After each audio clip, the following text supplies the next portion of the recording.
Thank you. My name is Lamin Jai and this is News Review, and let's get started. Gambians have held another march to call for an end to maternal mortality in the country. Dr. Siddharth Job speaks exclusively to the Fatu network on the fumbling or the failure of the draft constitution there.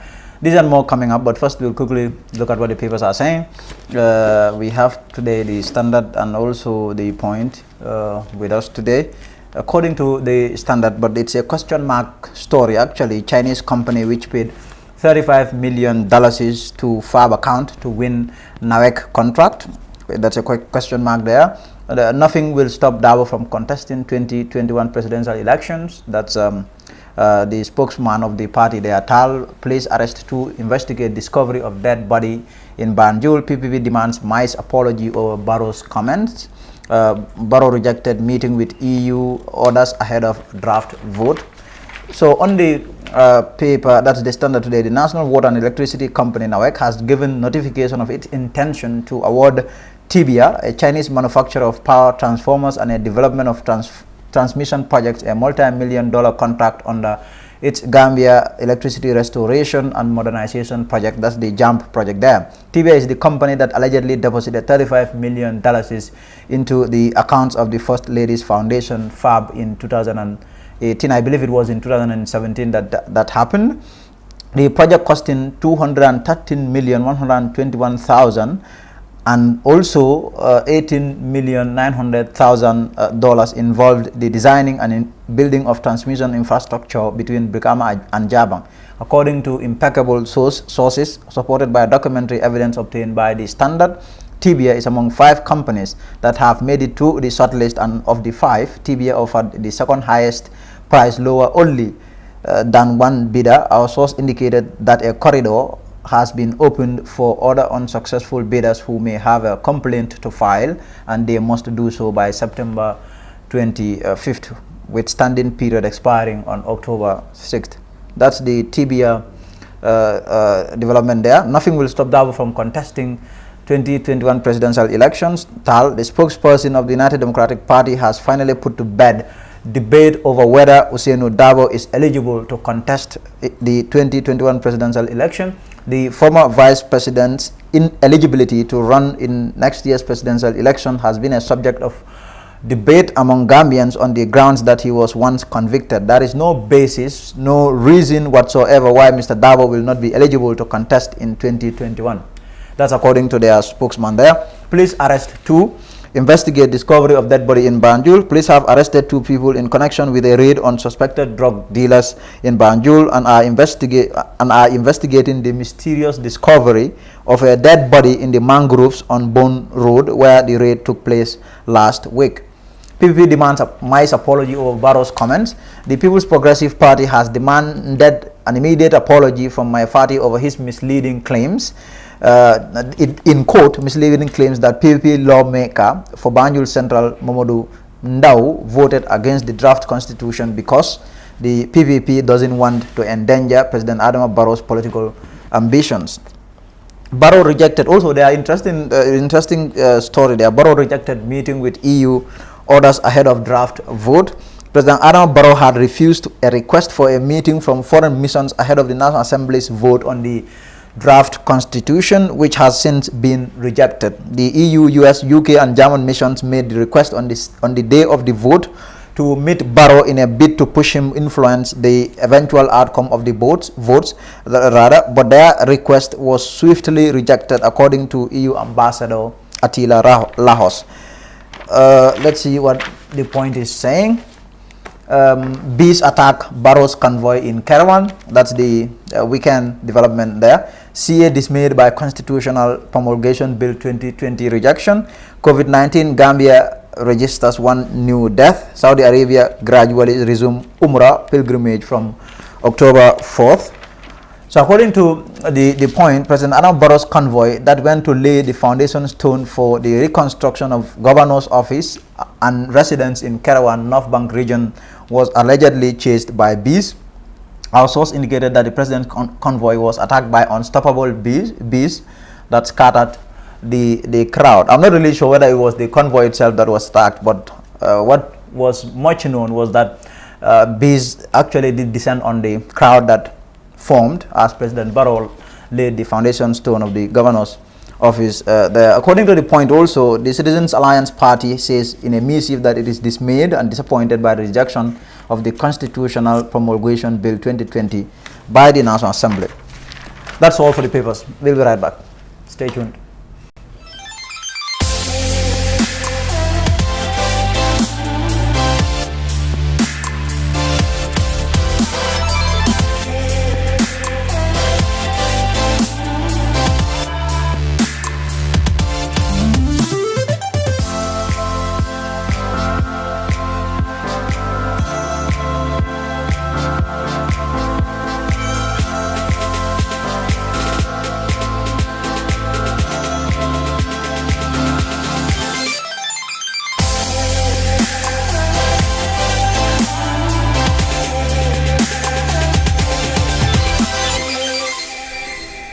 Now, Gambians united under midwives and mothers on Friday held a march to demand for an end to women dying while pregnant or at childbirth.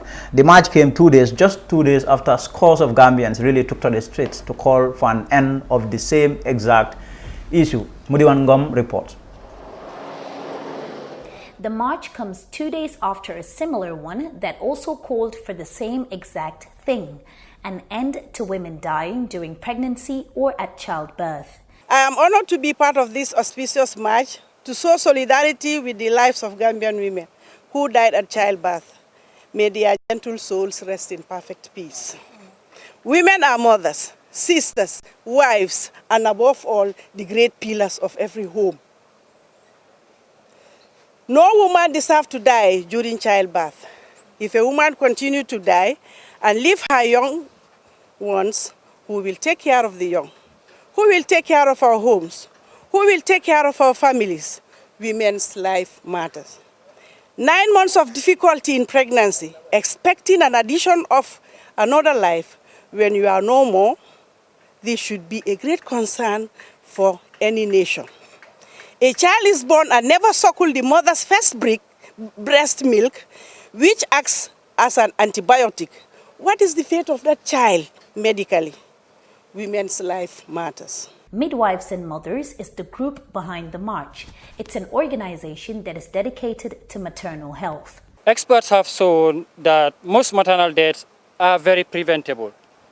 Therefore, the questions are, why are Gambian mothers dying during labor? What is the problem? We therefore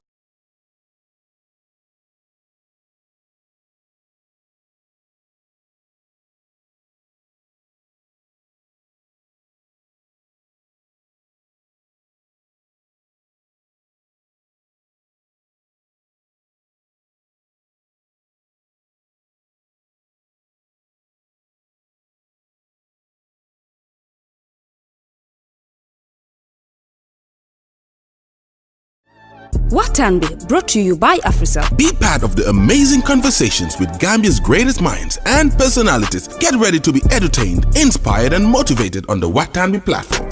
Plus, stand a chance of winning the shopping of your life. Call or SMS 1010 for $3 is only to win cash prizes and a free shopping spree. Join Watanbe live on GRTS and social media on Mondays and Fridays at 9 p.m. Kailin New Watan. Where AfriCell goes.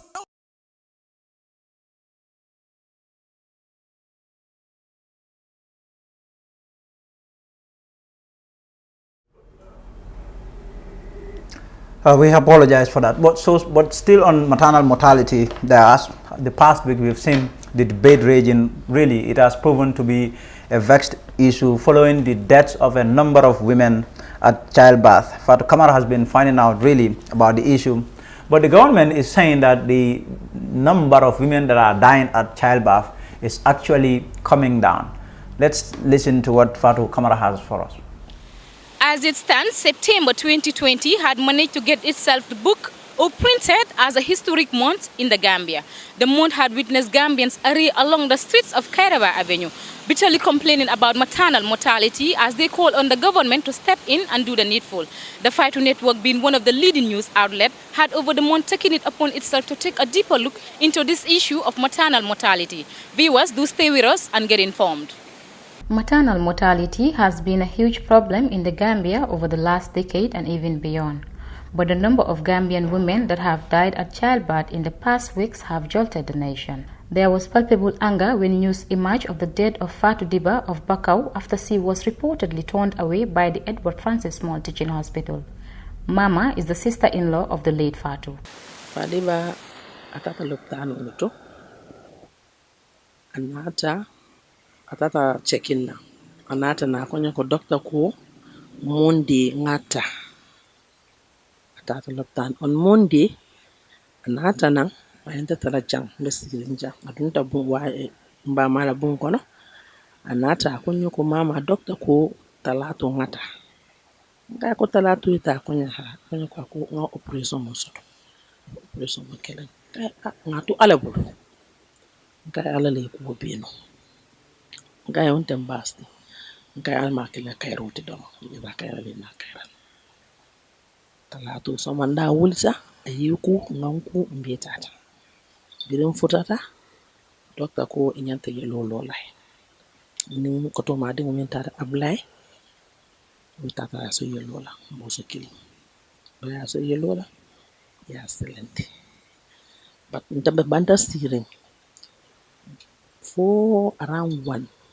bata salula jame moto musudu ni mboro nata o around 2 ma fona ko take konya jamala mama ko yotin ka entere ma konya ko doctor be ni kaka borta won nyam nata doctor konya ko dindu wala fewol de nka he la nka don fol fina jamar pampas ngam ni tola moto ko non tambor nda pampas sang na roli ya bitu ko tan wodi la mbije fadara around 3 ma fawala doctor kunyo ko nyam fadi banata yembulan dunda tata ngata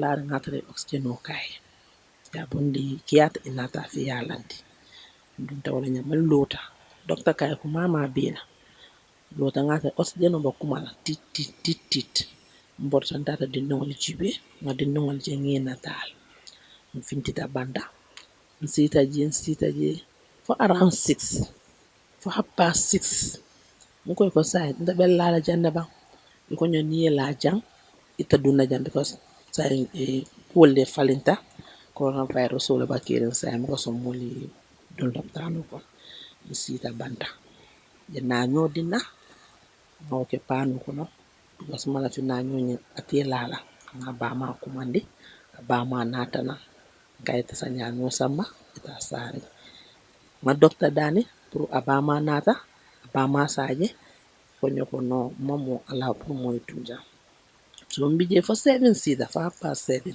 nga mama ko nga sei so mo so man na jumo sinana so nata dil nata nga fa mbama kay fa diba wo ta fulan no kifula ka bay oxygen lo ay na be larin cil so ngela nombata nata mbi ko kan ni be comment kirka ki nyinen ka fadiba aketa nyaadi ko nyaafisiyata ni ko nyaafisiyata ko tanata ko nyaani tanata ngalla fano keta arabu so wandan tara wulta nganku ngana fengol be pak ma jele kanin pour ka sambate datam fotata ngata da molbe noska ma sigorati mfotan ko sigorati ko nata lisa ko no solo ko fadiba ko to ma nata fela lo rimbanta ja anything ni so lata fela banta ja security ko ne ko yo mbije wala 30 minutes doro yonkol kumandi ko take ko jamalo mama tin ko en fel no so nata ko nyoko fadi bala a yellon din lota ko nyolo nyama ko bilo fadi bala bilo fele ngai fadi ba kita nyaadi la kuno ko nya fisiyata do ko nyo hebar kuna sasa ya batandi la kun sutu so bilo gonni nyolo nyama e bilo dina ndara kasiya ya nga bilo jo be kasiya juro la non so nata ko nyoko ko itani ko mala fadi ba fo ya samba banjun kay banjun mun ne keta fo ba samala banjun ko nyo tani ko mala dara dim ko mala ngata re ka bonde loptano nyun kono pour kana do ambulance o nyun kono futa dan ko how comes fadi ba atlu ko nya fe man tara ba normal dina bar nata na jan science ko nyoko ha ani jiel man normal ni jiel ni na do ya ta fo ngasa ma banjun ko Yo, okay, no problem. So nkombe kumbolo dulato ikonya hani kana kumbwatu ala bulu. Donta wala nya ambulance ko no. Nin dindin fulole ani no sol. Data ko refa de da. Futata lebo ward banjul. Manjide mbe moto ko no sire. Because dindin fulole bembo. Mbe moto ko no sire wal nyama no sol jita.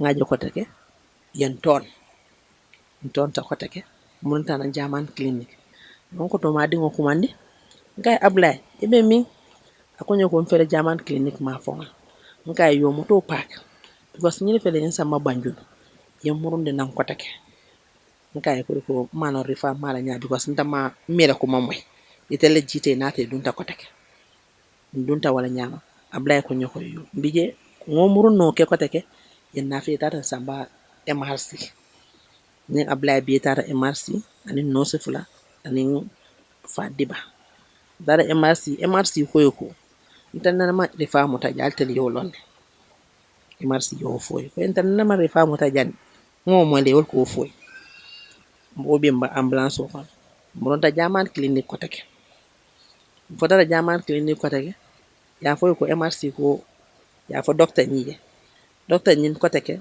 akoy woto mbatu docteur do ngame docteur do ka foy ko mbatu musulo nga dolle nomba safali aliya sama banjun ko take moronta banjun ko take ile moronta banjun ko take dara emergency ward futata ji bilam futa emergency ward nin ambulance o be lore stable muto atara fadi ba ambulance o kon ba folo ko wali ma ko fonyo kando be na fonyo aduma ko fonyo drive fonyi ambulance tionyi anata fonyo nyi mala adi ba kay ko ali ma ko fonyo to niebe sala kan ali ma ko fonyo bidin kata futata emergency ward belore han doctor killing imanna doctor killing man aten o ambulance o teji bije o ambulance o mo bi 30 minutes fon mo ke ambulance o kono nte bije ablay bije fadi ba bije no saba bije ani drive o te jita wala nyama was abama nga ko lan kay ko sina yan refale abama nga ma benyi kam banyun a nyamanje so on fanan jita wala nyama tata lebu wat maybe ba wulu ko le ndata jibeje maaje so ko ban ngata fiasa meda lorin lebo wat fongoto pour ka ba ma jibe ma ba maaje so tata ko ban ngata fiasa wala nyambo ta fiasa ndulale ngako do de don ablay yan kumande ablay ko nyoko mama no so ko enana nata wala nyama lota na ambulance bu ndayele dina ambulance bu ndayele ngaje drip so min ke fa dibaye drip so bondi ani oxygen o min kanu ngokono ngaje yo fana bondi no so ko nya siba si mama siba nka hanide nka go sali ni min kenya nka le fa diba fatal ako nyanko si doron alon ko ala doron ne sotota ala ya do ko kele e sabarota nka ko to nyambe sabarota nka ban temben dante lamba falo ngoli nyati fa diba fatal.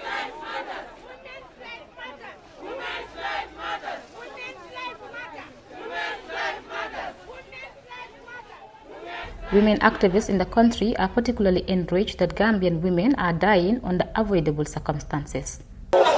ngani ko abe kering Gambia le but this nyinkaro musol be ni ko yaku bale soto wala tina bi tol be fintita nan jang ngombe peaceful match le kala pour que dia mum man sakunda e kana ni ko yal tandila because nyinkaro muso min fata danaka na man tambi 15 la ay 20 male tol be je fa ngom buka long musol be complain la e ko l'hôpital to bagasol tije fentije hani yelo na banda is a problem ni tata l'hôpital to no sol beje ibuka musol danko ni musol fata je buke danko so wobe min sa wobe boy non bondi non tolkan ngalle ko musol musu kafol beje ne kafol londi ibe nyom ma ko kan ñu lungol ko momo solta fenko la to dum ko yelo la e kam ba make a mbalin cham america e ka contact le ani nga musu nga kafol mi londi ke ma ko e bakere bari ntolta ñin ko be kala no we cannot do it wala nam fitte nan jam pour que diamu man sakunda e ma koy ka diamu man sakunda pour yam ma koy be dani la ma ke forceti musol be diamu le pour yamol ma koy l'hôpital nol to ya docteur ken sindigol mi yalan koy malong mo de kere be lopitanol to ni taraje e be mol disrespect la e be cool kala mem man sakuda be dan la e ma koy alana la kilaye ñin ni ku ya warta bakele. While there is concern maternal mortality is on the rise in the country, health experts say that's not really the case. Here is the statistics from 2014 to 2017 and 2018. It says here that maternity death at maternity from 2017, it was 637 for 100,000 births. 637 Gambian women who died out of 100,000. That was in 2017. Now, if you come to 2014, 2015, 625 per every 100,000. 2016, it drops to 611. Today, 597. That was in 2017. 2018, 581, dropping. 2019, 580. This is 2020. We still don't have the final year records. But we are expecting that we will get far less than 500 people per 100,000. This is still better, as I said. Our record as this country is better than that of South Sudan. You have 1,150 would die out of 100,000. Chad, Sierra Leone, our neighbor, 1,120 will die out of 100,000 people. We are 571, 560, hopefully, by the end of the year. So when I say that there is no statistical information whatsoever, because I looked for it, that suggests that, in fact, we are on the rise. Yes, the information might be on the rise. People's awareness about what happened might be on the rise because of the social media. But statistically, scientific proof is that we are, in fact, improving. I think we need some kind of an applause for that, not being caricatured as that center where women would deliver and die. We're doing our best. Hospital. And I'm telling Gambian people this. Private institutions are trying to make money. They operate on profit making. This is a national institution, the only national referral institution in this country for medical care. Let Gambian people visit this hospital, get proper diagnosis, visit and do consultations. This will ease some of the problems we are encountering in this country. We welcome health services abundant all over this country. But we need genuine health services. We don't want parasites to come into this country, take advantage of our difficult situations. And then they operate us, and then at the end, they realize that they are not qualified to do this kind of things, and they refer them to us. And then when somebody died, everybody is saying Edward Francis Small. We are Gambians. I am born here, raised in a village. I cannot leave this country for 3 decades, come back to the Gambia, and started using means and ways to enrich myself at the expense of my own people. I will not take part in it. I will not aid and abet anyone who wants to do that. Aisatu is a midwife at AfriMed and she is lending her voice to the debate. Yeah, our role is very important. We have important roles to play because we are the one who take care of the mothers during labor and during their pregnancy. So our role has a major responsibility especially during the delivery, because 90% of the delivery in the Gambia are done by midwife. So we have a lot to do in order to avoid any complications like this maternal deaths or other problems. Our mothers have to be attending regular antenatal care. We have to attend regular antenatal care. Without regular antenatal care, you cannot rule out the complications, you cannot rule out the problems. Some patients will not go to clinic till they are time you see them going to hospital. During this antenatal care, we check many things like your blood group, your hemoglobin, whether you are diabetes patients or not. The pregnancy, the age of the pregnancy, whether there is any abnormalities So all those things are very important. So no midwife wants to have maternal deaths. I wish you are present during labor. Midwives suffer like what? And what I have to say is hospital cannot have a labor ward without a blood bank. It's very important. Because no one can say that this delivery will end up normal. You can deliver the baby already, the placenta, you end up having the complication at the end of your labor. So it's very important for the mothers to attend regular clinics so that we will know their blood group. Let their husband follow them when they are going to hospital, so that when they need blood, the first thing we will have people to come and donate for them. But here, Gambians' husband doesn't follow them. It's only the wife who will come and an old lady following her. So in that case, when the patient needs other blood, what are you going to do? And there is no blood in the blood bank. That old lady cannot donate this patient. Last week, the Minister of Health, Dr. Amadou Lamin Samate, told MPs maternal mortality is on the decline in the country, contrary to perceptions it's rising. He said, "It is important to note that in this country, maternal mortality has been on the decline, notwithstanding the perception of the rise in maternal mortality. It is important to emphasize that it is actually on the decline based on what had been happening in the previous years." Fatou Kamara reporting for the Fatou Network News Review. TAF Africa Global presents the new Tulip Gardens. TAF Tulip Gardens is set to comprise service plots in sizes ranging from 220 to 570 meters square. Deposit as low as $83,600 is only an 18-month interest-free payment plan with only 20% deposit on the service plots. Please contact 376-2333 or 776-2333. Hello there, my name is Lamin Jai. So last week the draft constitution fumbled after members of the National Assembly voted down a bill that could have seen the country get a new constitution, but not also that could have seen a brand new republic, that could have birthed a brand new republic. Massive development there. People have been talking about it. Tongues have been set wagging as a result of this development there. My guest today, the big guest, is Dr. Sidat Job, a distinguished career diplomat who will put everything into context for you. We will speak on the failure or the debacle there or regarding the draft constitution, but not just that, what's left of the change. 2016, Gambians voted for a change, and this transition, there's been a lot of talk that it's going to center or anchor on a new constitution and a new republic.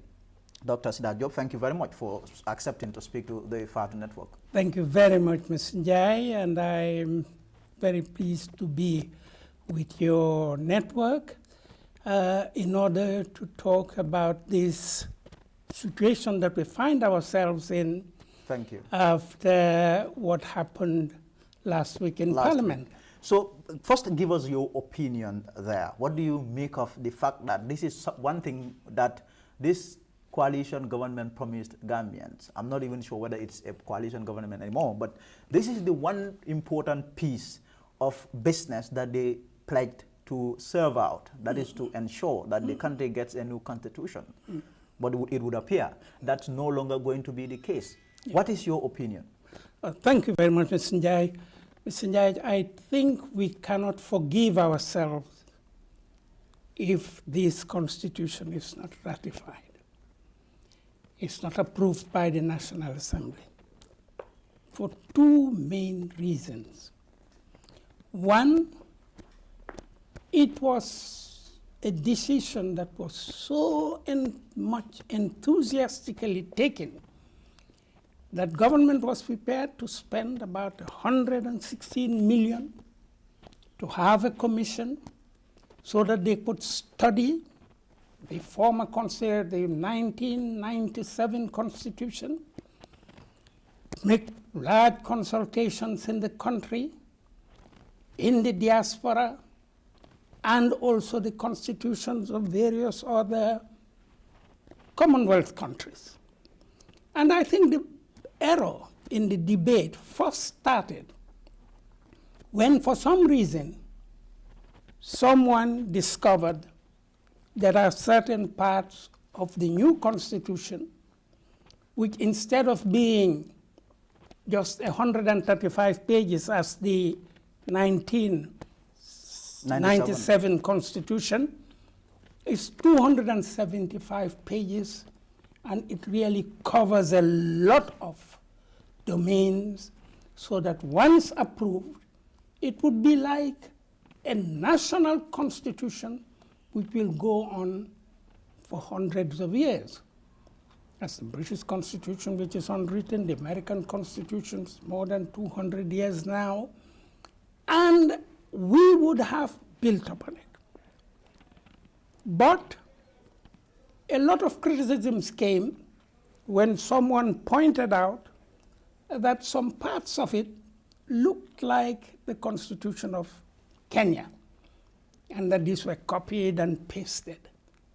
Now, if the part of the Constitution of Kenya that has been cut and pasted, or has been repeated, because you cannot say it in different ways, you have to say it in only one way, I think it's to the credit of those who prepared it, in that they felt that there was something solid that they could bring into this Constitution, and I do not think in any way that reduced the impact and the usefulness of the new Constitution. So in essence, what you are saying, it didn't matter really whether the Constitutional Review Commission went and, pick things from other constitutions that are relevant to our context. To our context. And even to tell you that if the members of Parliament could just reflect a bit, they would have never criticized that. We are in the ECOWAS zone.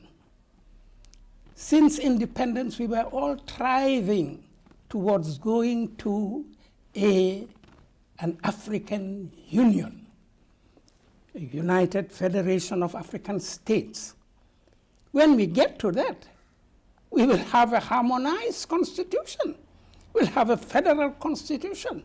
And there will be no problem if what is the constitution of the Gambia is the same as that of Uganda, of South Africa, and so on.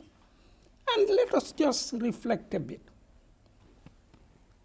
If you look into the constitutions that governed Nigeria, Ghana, Sierra Leone, and the Gambia, and the other Commonwealth countries, including New Zealand, Australia, Canada, you would find out that when we were under the Queen's rule, as members of Parliament, before we became a republic, nearly all the constitutions, except for a few little specifications, were the same. So therefore, I think the Gambians, MPs, should have said, okay, if there is something in the Kenyan constitution that is so pertinent that our drafters had it in, what was to be done is to read it, see whether they approved of it, whether it tallies with their aspiration, and therefore that shouldn't even have been mentioned. While that was mentioned, that was one of the things that they had problems or issues with. Yes. But what one could clearly see was that there were other issues that MPs had their reservations on. I agree. I agree that there were other reasons, but the amplification that was given to that had already really created a very uncomfortable atmosphere. And as they did not generally agree with what has happened, most of them, therefore, they used that as a cardinal excuse before they talked about the emoluments of the magistrates, about the judges, the term limit, the retroactive law. The retroactive law, and they talked also about the religious implications of the Constitution, whether we were going to be a secular state or a religious state, what the role of the Sharia would be, what was the position of the president, what were going to be the two terms, When do they apply? Is the law going to be retroactive or not? And then we had the most unfortunate decision. When this constitution was drafted, and in my humble opinion, it should have gone as it did to cabinet. It was the constitution of the new republic. And it came at a time when we have foreign troops in this country. The economic is here, and I did not see the reason why some MPs were beating their chests and talking about their independence and so on and so on. We want to be independent. But the best way to be independent is to have a document that is respectable and that reflects what the Gambia is after 22 years of tyranny. That document coming from the government should have been the government's baby, should have been introduced to Parliament in the following manner. Here is the new constitution. This is, after all, the inquest and the consultations that were made, and you are to examine it and perhaps even vote on it chapter by chapter to have a consensus, and we approve the whole thing. But when you bring it to the MPs and you tell them that they have no ability of being able to modify it, and they see all these different... But that was clearly untrue. That was not true. Yeah, the fact that some people are saying they didn't have the authority to, some would say, to even remove a comma from the charter. Exactly, Ms. Njai, and that's the reason why I think that there's something fundamentally wrong in the way this was presented. What do you think was fundamentally wrong? Because if we want to, forge a way forward, we'll first have to diagnose the problem.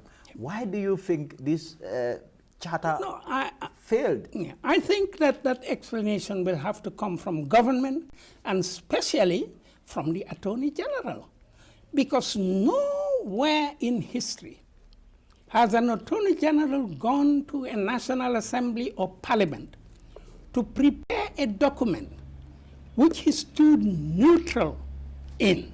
He did not defend the document at all, and he allowed by blocking their hands, they could not modify the document, and at the same time they were telling them that if they approved it 3/4, then it will move into a second phase where they will be able to modify it. Yes, what's the logic behind that? But you see, I want to approach this without any acrimony. No. We already have enough problems, and the world is watching us, so everything that could unite us is better. I feel that the best thing to do, instead of lamenting on the 116 million that were spent on this is not lost. This is a beautiful document with a powerful review of all what has happened. And we should congratulate the drafters instead of denigrating them, instead of trying to pull them down or try to make them look little.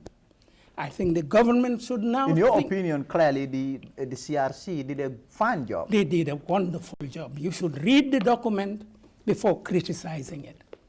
275 pages. That's the draft constitution.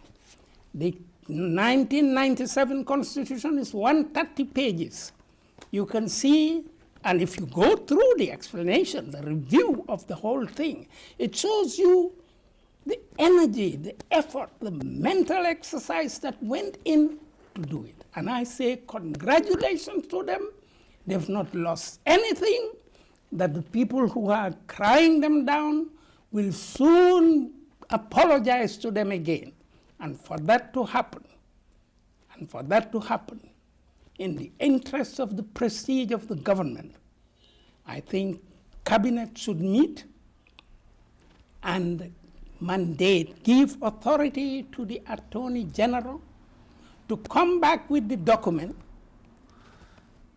allowing the MPs to go through it carefully to see what amendments could go in, to remove the type of ambiguities that are there, and to be able, in the final analysis, by voting bit, chapter by chapter, come to the end and have a consensus, we could go to referendum. How soon do you think this should happen? Because clearly we don't have much time. Immediately. We have 2020 immediately. Immediately. I think that by the end of this week, and this doesn't take a long time, This doesn't take a long time. we should not get ourselves trapped by formalities. But don't you think the government has already made up its mind? Because this draft constitution failing, you could see the signs was way back as in, I mean, when May, when this document was submitted to the president. Yes. What we have seen is that cabinet members, that's ministers, they expressing their reservations about the document, saying this and this and this did not favor the government or the president, and so we don't support this and we don't support that. So that clearly you could see the signs. My dear friend, we are a very small country of 2 million inhabitants. At the time that I'm talking to you now, more than 2 million Syrians and Iraqis are trying to return back to their homes. Everything has been devastated. Some of them are professors, doctors, lawyers, of all the walks of life. Everything that they knew in the past has been broken down to pieces. We do not have time to wait. If the president would request, and one can understand him, that ECOMIC stays here so that we could be able to go through the other phases of our reforms, it is high time that we show the world a responsible face if we want them to listen to us. Because it is immediately after Jammeh's departure that the interim government, which was headed by President Barrow, the Foreign Minister Hussein Mudabo, and the other ministers, were able to portray an image of a solid government. And they were able to prepare their development plan, were able to consult all the development partners, and we went in that solidarity to Brussels. And because of that, we were granted 1.4 million euros. But that failed spectacularly. You were ambassador at the time. Yes, I'm ambassador. I won't say it failed. The grant was given, but immediately when the president came out with all the big welcome that he was giving here, there were certain structural changes in government and in our approach to the international community. And they saw that what was happening was not really some guarantee, and the money was with them, so they blocked it. But you see, Mr. Njai, I come from a school of thought where we do not want just to criticize. Everyone can run down somebody, run down the government, and so on. Mistakes have been made. Yes, it has been rumored that the government was not pleased with the term limits, and that the government has not been pleased with the type of power that was going to be reserved to the governor, to the president. But I think the president, in his position, if he uses it, if he doesn't listen to people who are keeping him away from getting good advice, or consulting with all the other members of the coalition government, he could call them in and tell them, look, I would like to have 10 years, but I wouldn't like to count my 5 years. That's one of the problems. Now, if they arrive at a modus operandi, either they say exceptionally, because you are an incumbent, and the fact that normally you should have left after 3 years, pushed it to 5 years, and because we've given you a full term, that's the reason why we are counting it as five full years. In one that way would have or been other, a good, that would have given him, at least you say, we accepted that you take 5 full years, and because of those 5 full years, we thought that if you were re-elected, you are entitled to only 5 more years because we want to rigorously observe the term limits of 10 years. Now, if he is adamant and not changing, they may decide that exceptionally, they could decide to count the 10 years from the next elections. But if in consideration of national interest, the president sees to it that the majority wants him to make the 5 years inclusive, in the interest of stability, this would be a personal sacrifice for him to make. Someone who wanted to stay 3 years has stayed for 5 years. He is now capable of staying another 5 years. It would be one of the best gifts that he could give to the Gambia in the consolidation of its democracy. So one, they solve the problem of the 10 years. The second thing would be all the other things that the president is a bit uncomfortable about. But he discusses it not with his cabinet, but with people outside his cabinet, who instead of just drumming to the music that the president would like to hear, they will give him advice as to what will give a consensus so that we could move ahead.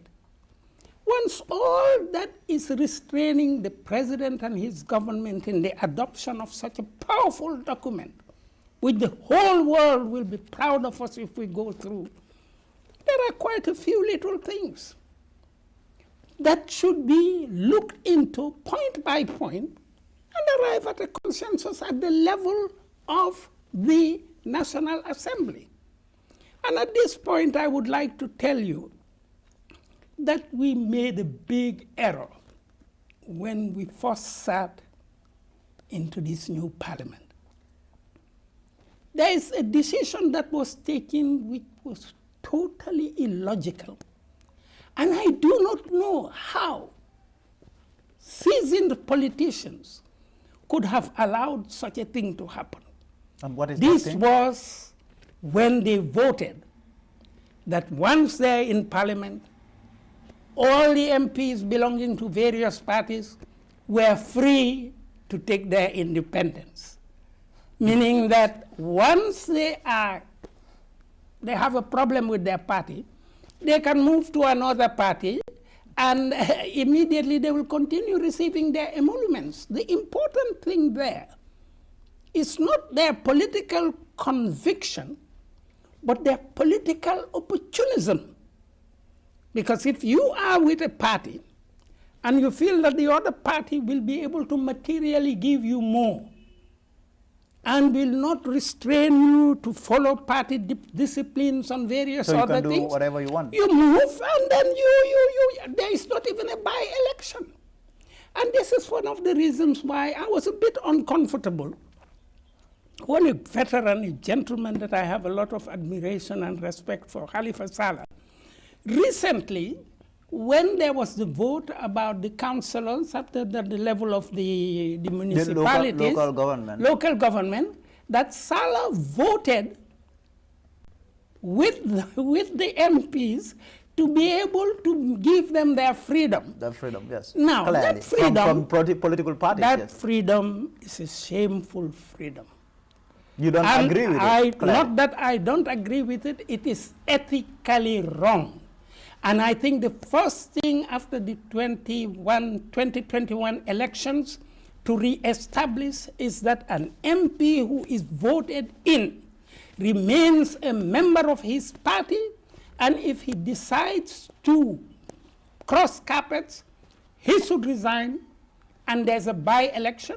If he wins as an independent candidate, he is in parliament as an independent candidate. But the argument that was pushed is that it effectively ties their hands, them to their political parties. So instead of you serving the national interest, well, the definition of national interest here can be very subjective, but according to some of the people that really supported this move is that most of them would be bound to their parties instead of the national agenda. Gentlemen, when we say that, it's as if though the parties do not have the national interest. Can you, for one instant, imagine when members of Congress in the Democratic Party decide that they want to move out of it to support the Republicans on something else? They could vote for a project by being in their own party. Nothing prevents the members of parliament, and it could be understandable. And the example is, do you ask yourself the question, why Halifa Saleh, having voted for the change in the municipalities, decided to vote for the constitution? Because that was the only logical thing that anyone could do. I'm told that Jatta wasn't in to vote, but I think if Jatta was there, he would have voted for it. I give him that benefit of the doubt. Mr. Njai, I am not advocating for a constitution. I'm advocating for the image that we portray to the outer world of what type of a country we are. And now the transition, it would appear that it is really at a crossroads, if you like, because like I said, one could really argue that the transition was anchored on a new constitution that would birth a new republic. And this is one of the promises that the president himself made. And now a lot of people are saying that the president is in fact part and parcel of those that spearheaded the failure of this draft constitution. Okay. Now, what do you make of the president's role in all of this? Because what has also happened is that there have been reports, the international diplomatic community, chipped in, they called on the MPs to vote for this charter. But not just that. What has also happened behind the scenes was the fact that the international diplomatic community wanted to meet the president on this issue, but flatly he turned them away. What do you make of the president's role in all of this? Someone that promised to ensure that, in fact, the reason why President Barrow said he was not going to resign in January, according to the 3 years deal, was that there are things that are very important that he needs to ensure that they are achieved. One of them, he did say, is the new constitution. What do you make of his role in all of this, in this debacle? I'm very glad that you've mentioned that, and in the context that you did it with a lot of understanding. Without being patronizing or underrating the president, let us face a few simple facts. The president, when he came into power, made it quite clear that he had no experience in government, but he was going to surround himself with people who could give him good advice. And I think until he changed the government for the first time from the group that led him up to the approval of a development plan, he was right on course. But he's a human being, and I give that to him. And it is very difficult in his position to be able to see quite clearly into certain things. In my opinion, the president is surrounded by various factional groups. And if these people were seeing things as you are seeing it, as the majority of Gambians are seeing it, the president will definitely not have fallen into this trap where he finds it difficult to get out of because his personal interests are being pushed forward by people around him who forced him to create this stalemate. If they were able to give him the type of advice that he would have been able to benefit from by the coalition members, who you see even some of them have now come right into his own camp, this would not have happened.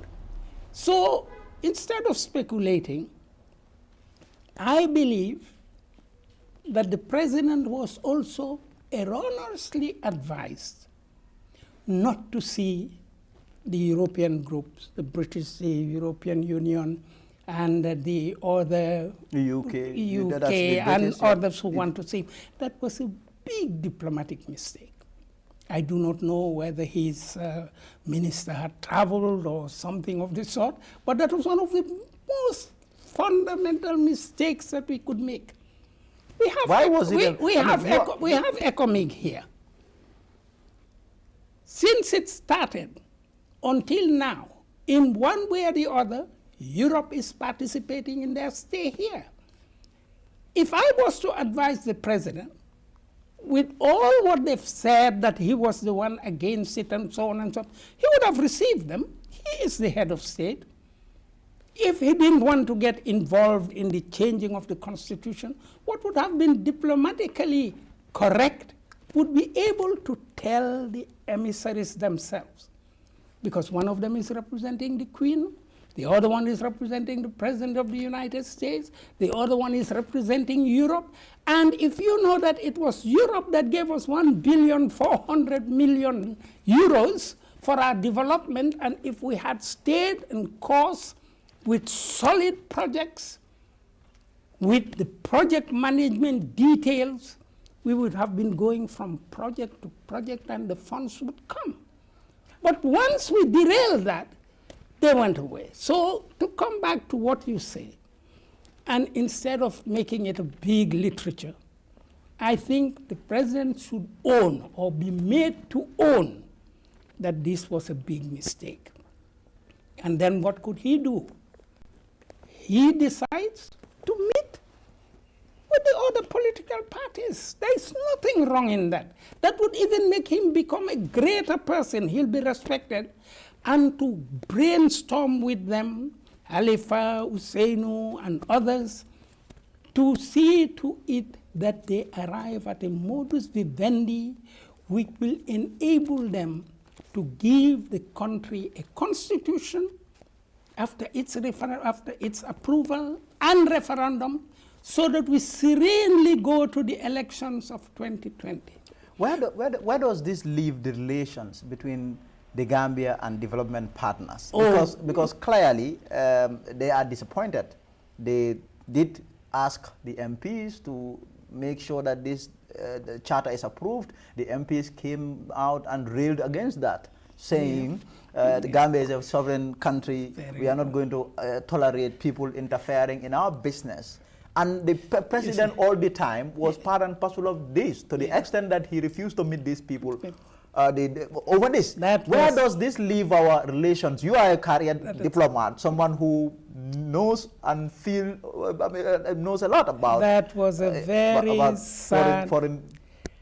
That was a very sad decision, and I will just tell you what the consequences are.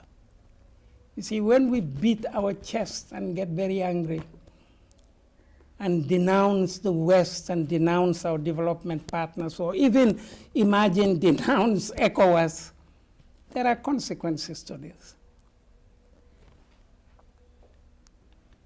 You do not want to receive my ambassadors. We sent you a mission. You want us to be able to help you to maintain ECOMIG, we'll not do it.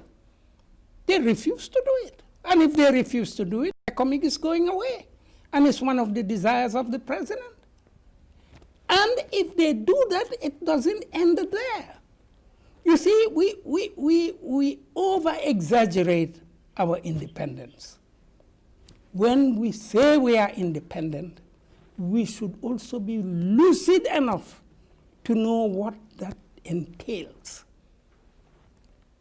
You remember some years ago, to express our independence and freedom, when the Dalasi started tumbling down, it was about 250 to a to 5,000 CFA, or it Yes, was. I remember. Or let me even give you something precise in dollars. When I came into government, the dollar was $18 to a dollar. $18 to a dollar. And at some point, yeah, when it became 30-something, 40-something dollars, yeah, Jammeh wanted to revolt against it. You remember, he decided to fix the rate of exchange of the dollar. But this that was bad decision. We do not control this. We are not independent, monetarily speaking. Great Britain supervises whether we like it or not, like France supervises whether they like it or not, the CFA and the dollar C, which is related to the pound. When I was an assistant commissioner in Brikama, my monthly salary was $300 a month, and the commissioner was earning $400 a month. Because then the dollar C was $5 to a pound. Have you seen how much it has evolved? Up to about 50-something dollars is now to the euro. Who is controlling that? We have no end to that. But that's another conversation. You are asking for the consequences. And I only hope somebody can warn the president before he puts him in a very uncomfortable situation. Because if they want to revenge, they will block us. And I give you a very, very simple example just near us. When Mali decided to make the coup d'etat because the president, the prime minister didn't want to leave, what happened? ECOWAS gave them their conditions. Yes.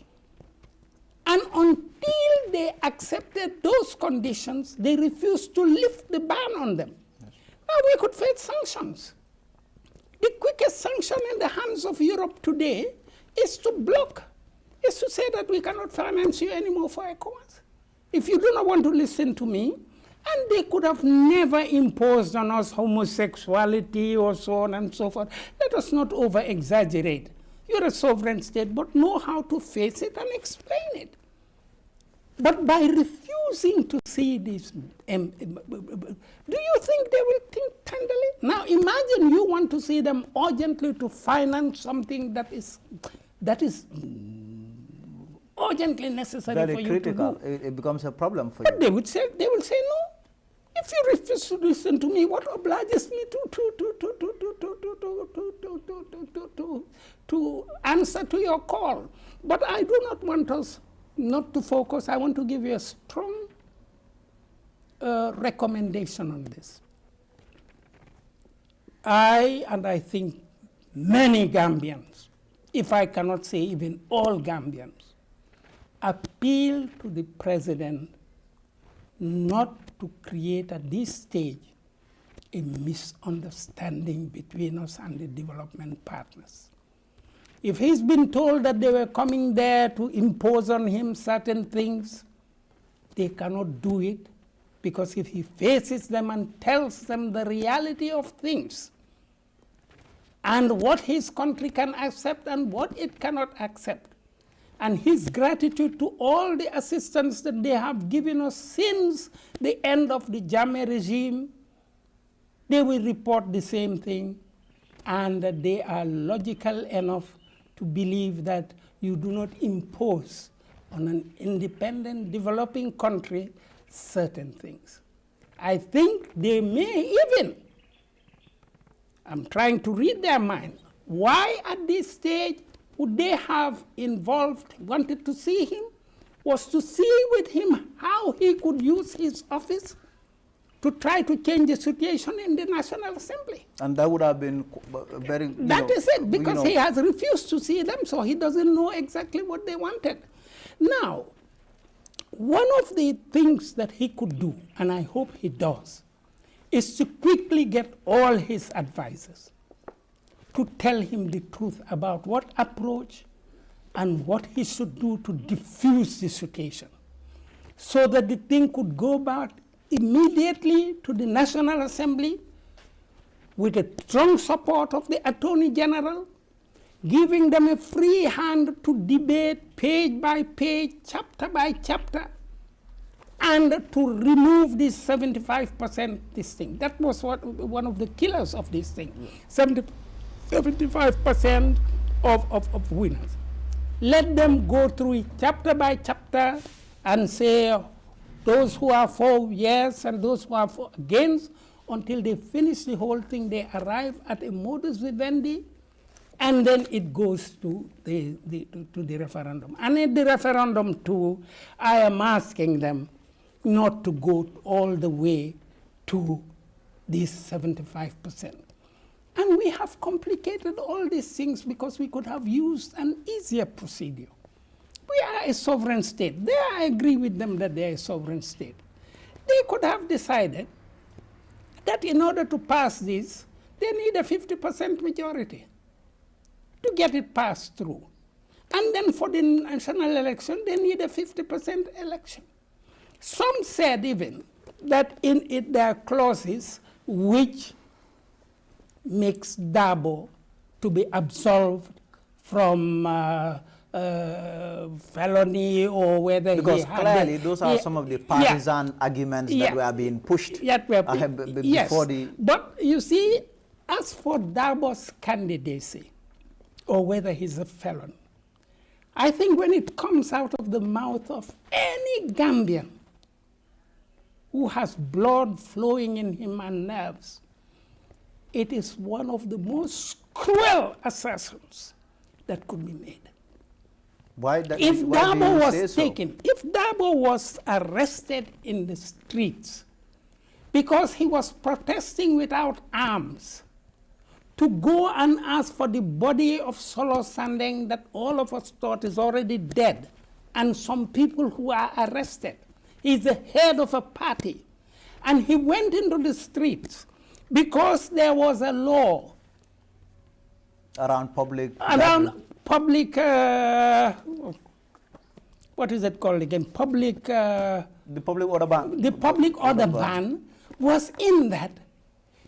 We should be ashamed that we are a democratic state, and some people who are protesting just to be able to know where people who have been arrested have been taken to are picked up under such a nonsensical law, locked up in prison because of that law, and when they come out of prison, they're considered to be felon. Considered to be felon up to the point that they think that should prevent them from being able to stand for elections. What if someone says Dr. Sidat Job is saying these things because he is UDP? No. Let me tell you frankly, if this applied to Halifa Saleh or to anyone, I would have said it. But even if I am UDP, can you believe that someone who has worked for his party for 20-something years, who went out of the street and he didn't kill somebody, if he had stabbed somebody to death, or if he's done something else, even when Barrow won, it would be very difficult to say that let's liberate him. He did nothing. He was in the streets to protect his own rights, to express his own rights. Even after him, Killer AIDS and all these other people who were manifesting, all of them just went out in the street because they felt that it was their right to do so. So I'm not saying it because of Dabo alone, and I'm not saying it because he was also a vice president and he left the vice presidency. How many vice presidents? Mitterrand got rid of Chirac, but Chirac stood and became president. Abdou Diouf got rid of Mustafa Niasse, but Mustafa Niasse stood for 2 more presidential elections, and so forth around the world. Let us concentrate on what is essential, and let us not allow partisan thinking to block us.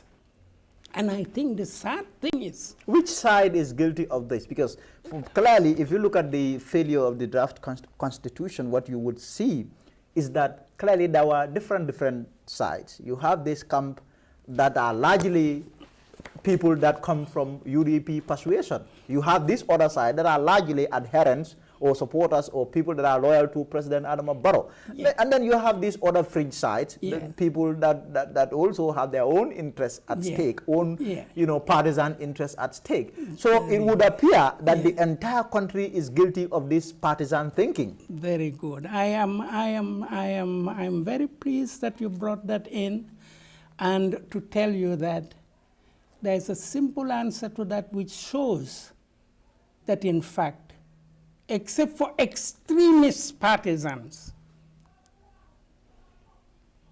there is in fact a very strong psychological support for this document, where the UDP will vote, the UDP members would vote for this, and Halifa Saleh would vote for it.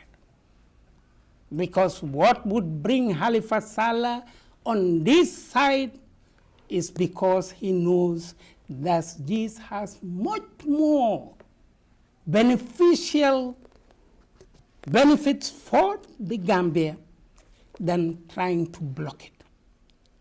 So you cannot say that Halifa Saleh is a member of UDP. And Halifa Saleh is such a strong veteran. He is the architect of the coalition government. He is the architect who thought of how to get rid of Jammeh by bringing all the parties together.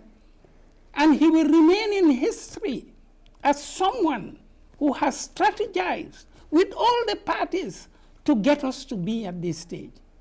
If at this stage, with all the acrimony, he would come, not on the side of the UDP, but realize that the majority who have voted for this are right, it shows that we have a good start.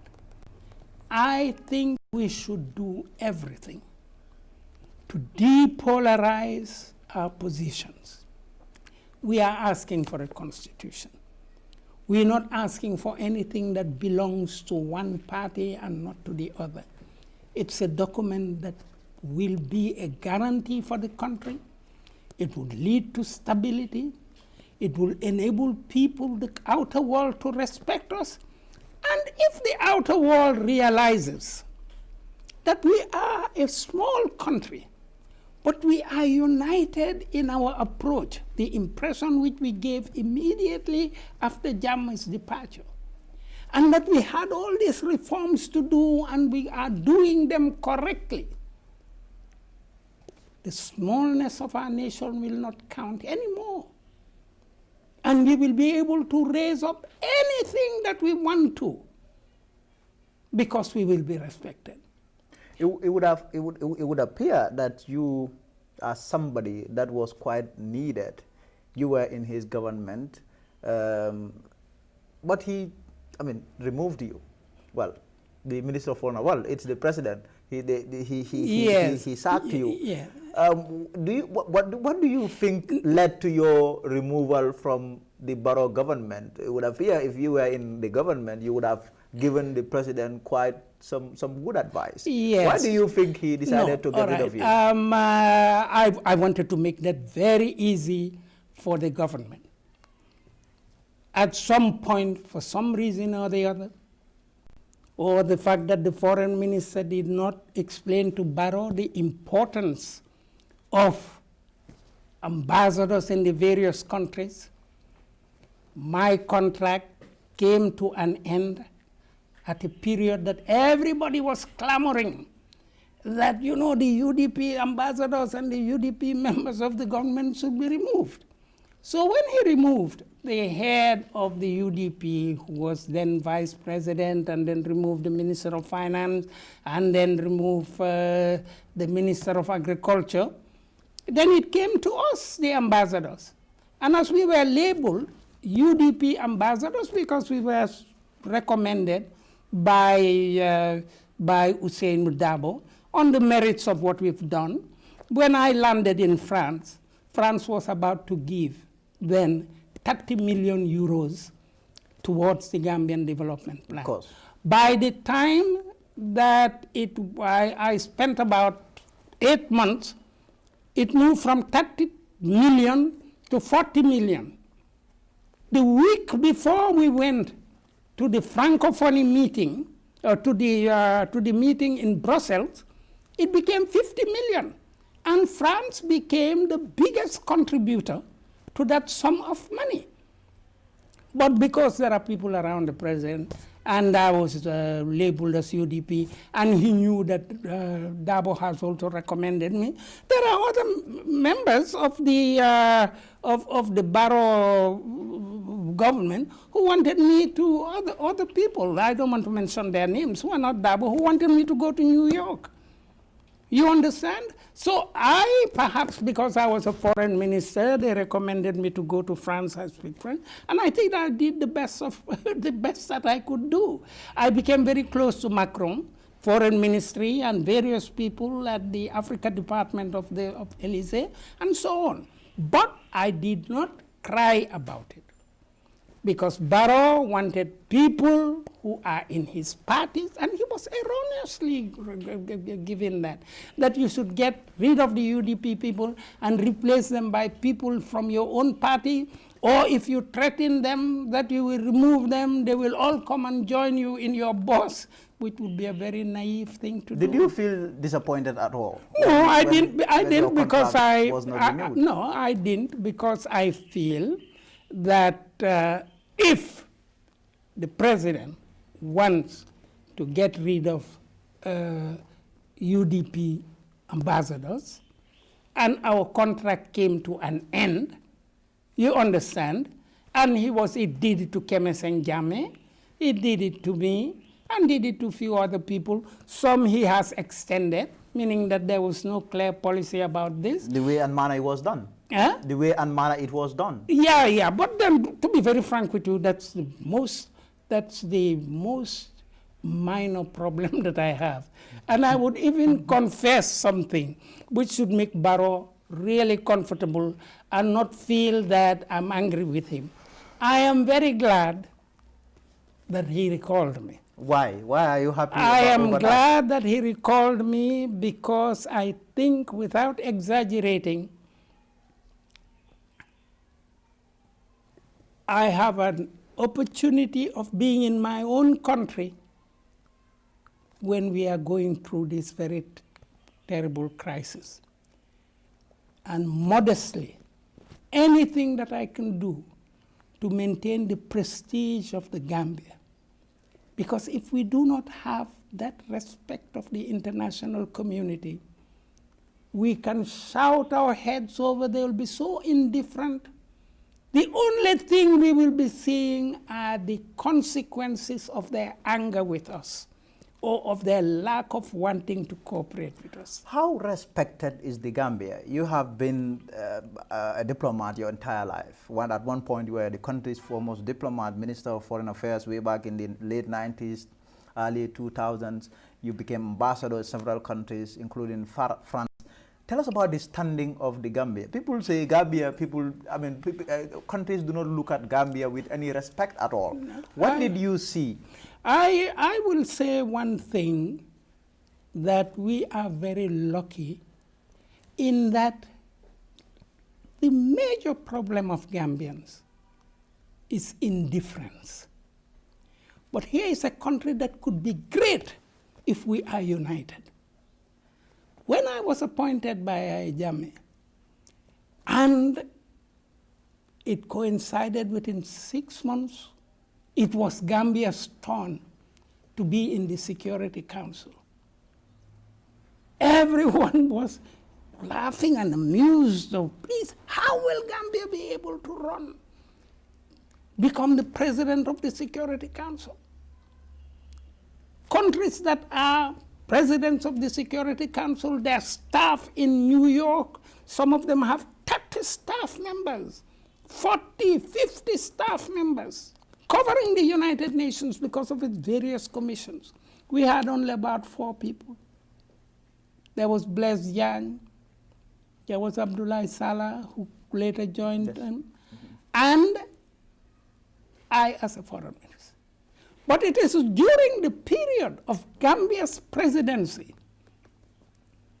with the impulse that was also given by President Yahya Jammeh, we decided that the stalemate in the Security Council, where Britain and America and so on were saying that the Libyans will have to be judged in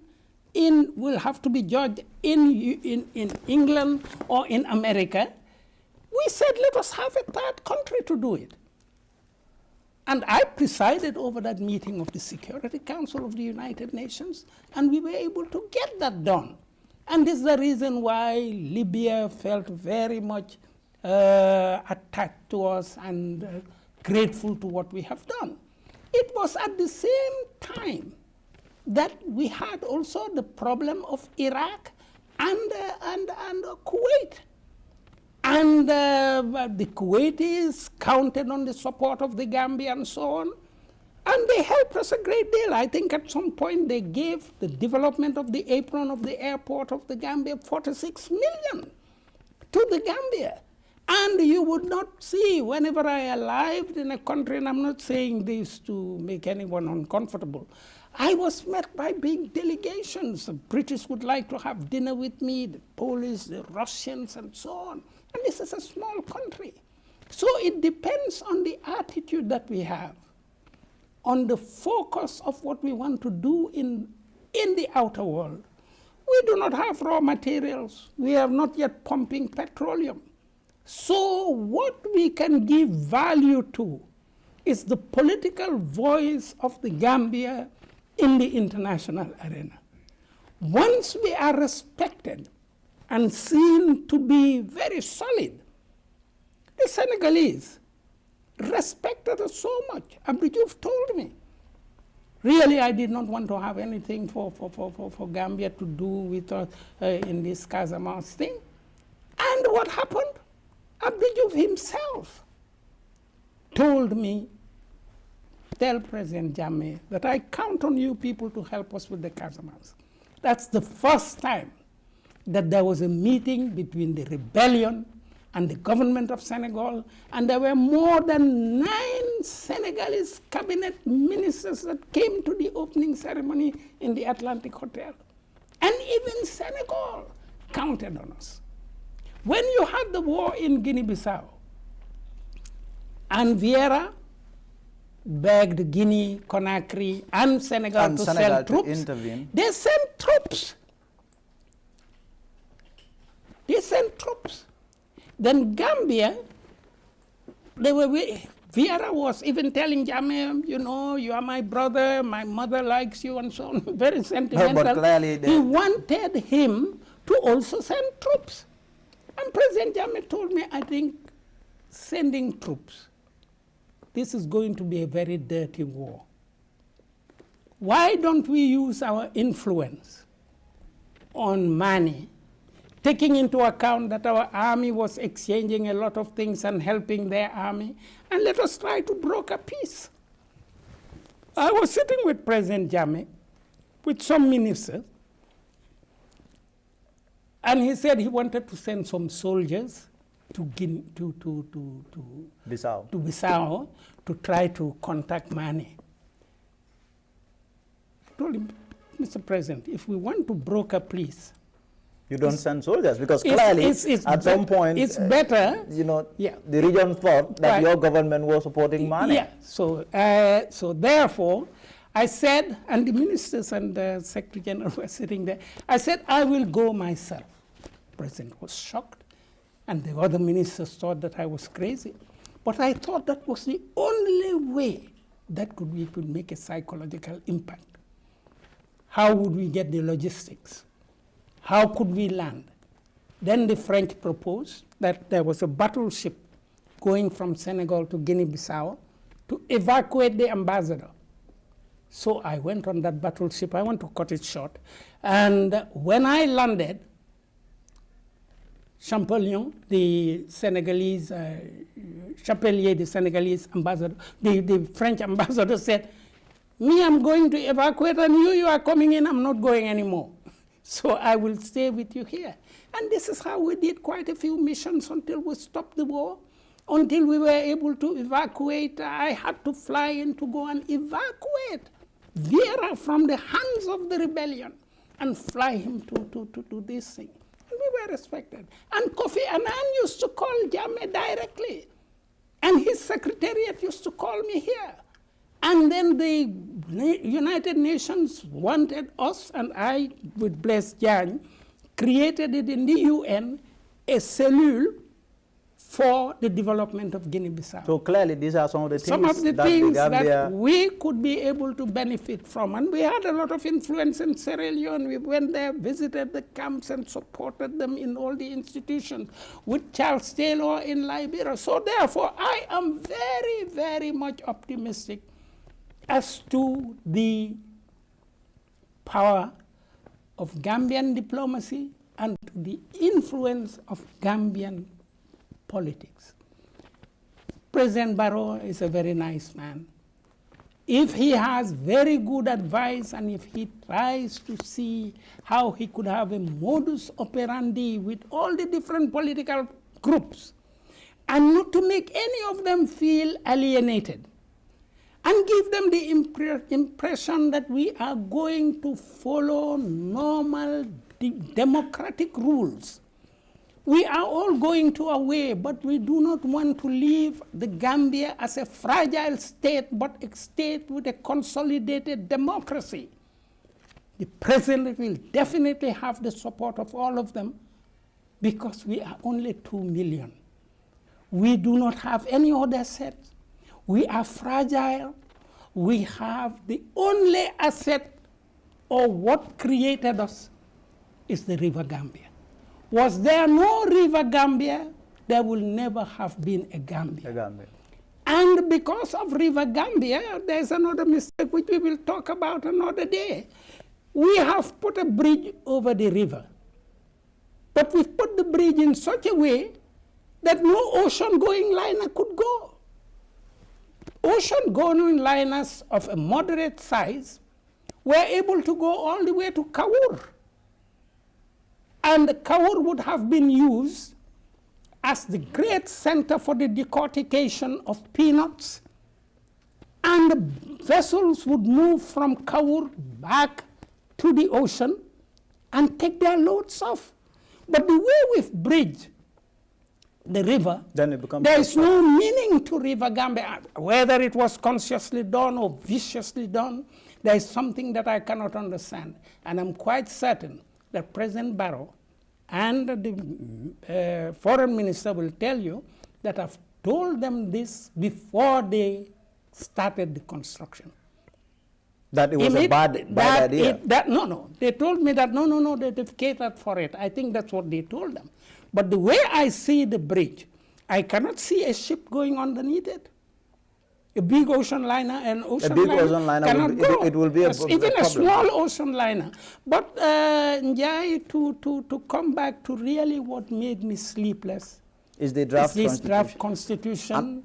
And I would like to say that we must find a way forward. Because if you look at the trajectory, there are claims that really clearly we are sailing right through to the Bermuda Triangle. If you look at all the commissions that have been set up, someone would say that when the Jammeh Commission failed, now the CRRC, the CRC, sorry, and now you have the TRRC, which is also, people are saying that it might also fail as has all these other. All these things could not fail had the president got very good advice and had he tried to use his political acumen.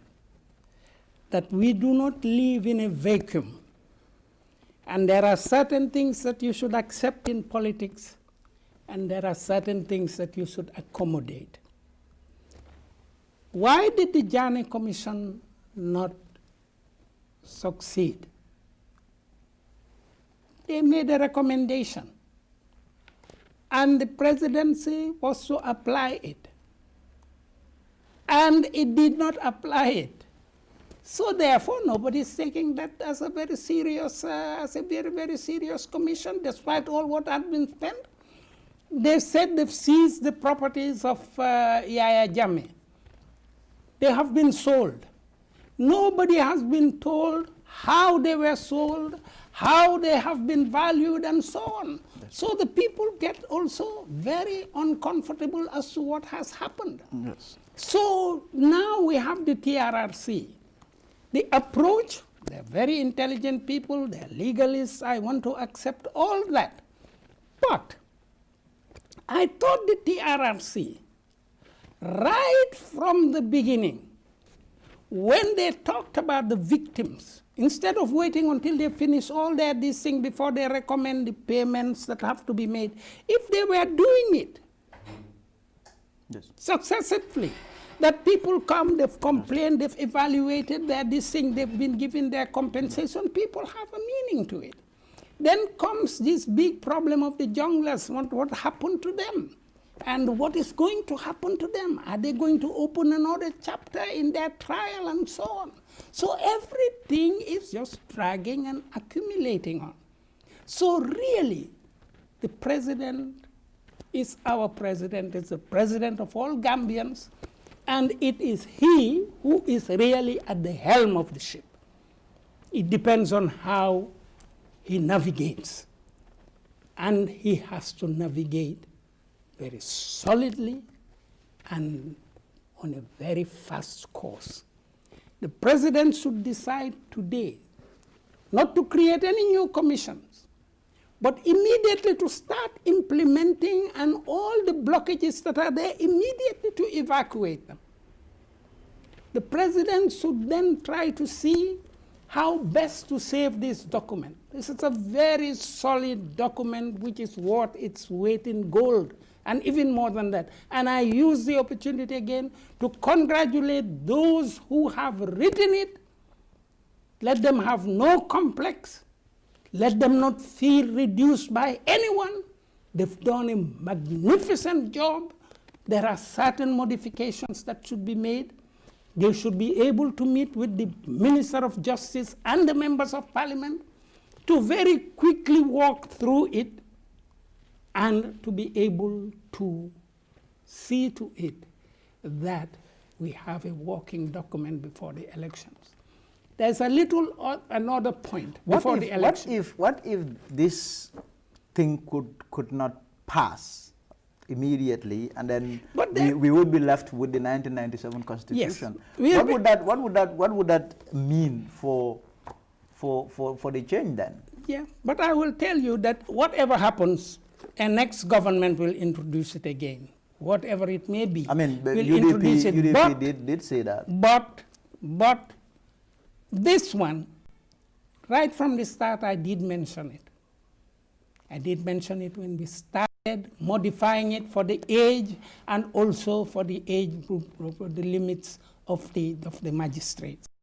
I said this constitution, when it was written, it was presided by Henry Peters, a very great doctor, a nationalist, who's one of the greatest surgeons in the Commonwealth, was exercising in Britain. He's a great poet. He decided to come back home. He's done a lot of miraculous operations in Bansang Hospital and all over the country. When he finished it with his group, the 2 terms were there. And none of the bad laws that were later introduced into the Constitution were there. Well, they were not there. So if you take the Constitution that was sent for referendum, it contained all the good parts of a Constitution, approved by everybody, approved by the nation. Perhaps by now, we may just add a few more things to that original Constitution that went for referendum, so that we would have had a good document, and we would not. It would be a different Constitution. We would not have taken the route of building a new... We would not have spent all that money. This could have been modified chapter by, even if they spend a month on it, chapter by chapter, we would have had another paper.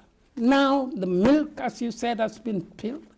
We cannot gather it, but it's not lost. And I am quite certain, Mr. Njai, you and I are not the only ones who believe that this should work. and we should do everything to get it work. But I say the key is with the president. If the president rapidly moves to see to it that this document goes, and that he doesn't block it for anything that may be termed as personal interest, it will put him down into history as somebody who got conscious of the urgency of salvaging his country from a dangerous position.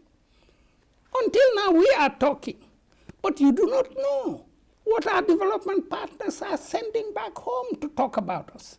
And I know how vicious they are, because all what they think of is sanctions. You see what Trump is doing to Iran, and nobody can do anything about it. Now, if they decide to sanction us, just imagine that they say that they are not going to fund us anymore for ECOMIG. And we see that ECOMIG soldiers are going. We have not even finished our reforms, and we are in such a hullabaloo, as I would call it.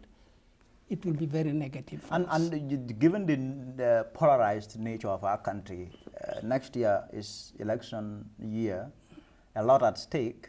The president clearly is really trying very hard to ensure that he stays in power, while you have all the political forces around that are also trying to wrest power from him. Okay.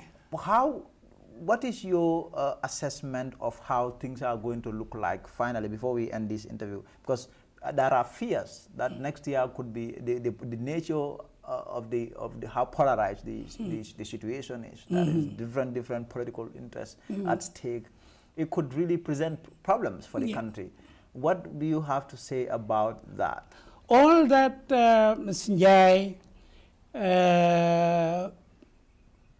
we should all have a positive attitude towards this country. The human being is endowed by nature to be able to forget his pains. Because if you think of all what we went through the past 22 years, and the joy when we came out of it, the idea was to build such a consolidated democracy for the Gambia, where everyone knows what is his right, and everyone will work hard to make the country prosperous. If we are a solid state, a democratic country with an opposition, and where the opposition is recognized, where it's not just because you are there as a president, you must come down. You are there as an opposition, you will never come up. And you make it a personal thing, that is what leads to conflicts, which of course always ends in losers being on both sides. So therefore, anything that could create acrimony should be avoided. And today, the president should behave like the guardian angel of the country. He has a big responsibility in his hands. There are people around him who cannot imagine life without him, who would do everything to push him to stay in power, and would tell him everything as a guarantee that definitely if he goes for elections, he will win. They may be right, but they're doing it mainly, some of them are doing it mainly not thinking of the president and the consequences of a defeat for him, but they're just thinking of how long they can benefit from his position in power, as long as it lasts. And when it's gone, they've gone away. So we should tell him and beg him to think carefully that he has to make a sacrifice. I think the things he doesn't like in this constitution, in him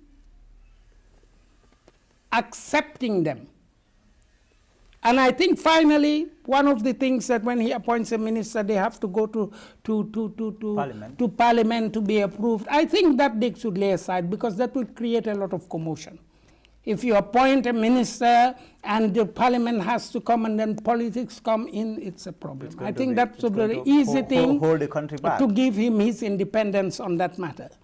But Njai, I will say, let him also, in preparation of next year, avoid listening to the sirens. These are mythological ladies with beautiful voices in the Greek islands that will sing beautiful songs for the sailors, and when they get to the shores, they are gone. I have heard that in addition to all the problems we have now, some people are bandying around the fact that, okay, we will go to the 1797 Constitution, but in addition, we are going to ban spot counting.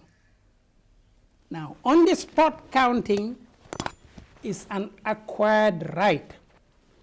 Gambians, journalists, everyone, on the day of elections, they know what the results are in the various different places.